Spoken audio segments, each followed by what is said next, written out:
Булат менен Чыңгызхан дүйнөнү чыгыштан батышка чейин басып алган.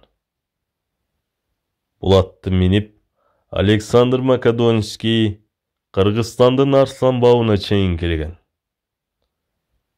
Петр бир Булат менен жалпы Евразиянын жарымын ээлеген. Булат кайсат? Булат акалтеги аты. Акалтеги аты башка аттын түрлөрүнөн айырмаланып турат. Булаттын көрүнүшү өзгөчө болуп, боюнун орточосу 1,60 см.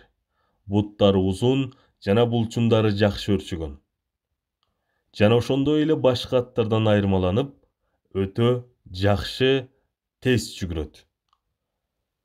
Акалтекиндин тарыхын карай турган болсок, байыркы Даван мамлекетинин асман аргымактарына келип такалат.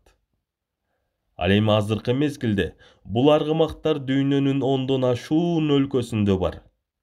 Акалтекин Түркмөнстандын баа жеткис байлыгы болуп саналат.